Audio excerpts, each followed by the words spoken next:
Hello and welcome back to our channel. Today's story is called Hansel and Gretel. We hope you enjoyed today's story, so let's get started. Once upon a time, there was a boy and a girl named Hansel and Gretel.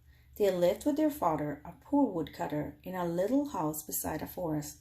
Often the family went to bed hungry because there was not enough food to eat. One day the woodcutter took his children into the forest to gather wood.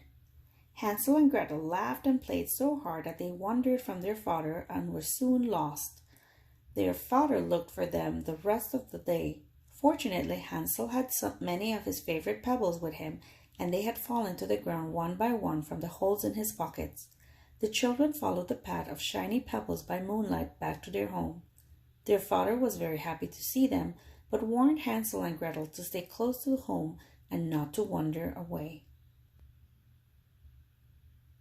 A week later, the children went to play in the forest again. They did not heed their father's warning and wandered far from home, leaving a trail of breadcrumbs behind them to follow back home. But the breadcrumbs were eaten by the birds in the forest, and so Hansel and Gretel realized they were lost. The children became tired and very hungry as they roamed through the forest. Suddenly, through the trees, they saw a strange little house made of cake and candy.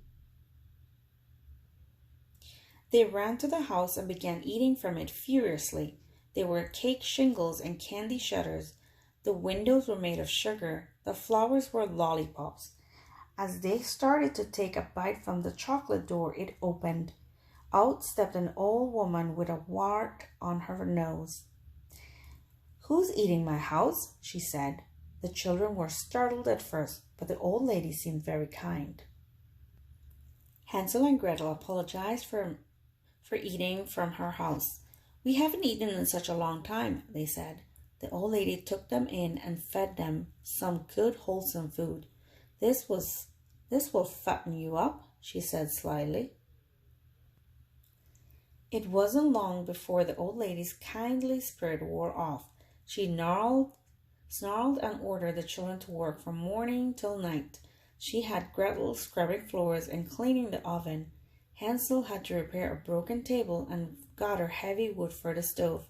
"Only a witch would act this way," Gretel told Hansel. Still, the witch fed them well. Hansel and Gretel even gained a little weight. One night, as the witch stoked the coals in her oven, Gretel heard her cackle. "Tonight I'll have Hansel and Gretel for dinner." At that, Gretel sneaked up behind the witch and pushed her into the oven. The witch was destroyed by the flames, and the oven became so hot that the house caught fire. As Hansel and Gretel ran to the door, they came across a chest full of gems and coins of gold. They gathered as much as they could into 2 potato sacks and then fled from the house. They ran until they couldn't run no further. They sat beneath a tree to catch their breath. Suddenly they heard a voice call out, "Hansel! Gretel!" It was their father, who had been searching for them since the day they were lost. They ran to their father's loving embrace. "Look, father!" Hansel exclaimed, opening a sack. "More gold than we've ever dreamed of. We'll never be poor or hungry again." From that day on, Hansel and Gretel lived happily ever after with their father in the little house beside the forest, and they never went wandering again. The end. We hope you enjoyed the story. Thank you for watching, and if you can, please share this video so others enjoy it too. Thank you, and goodbye.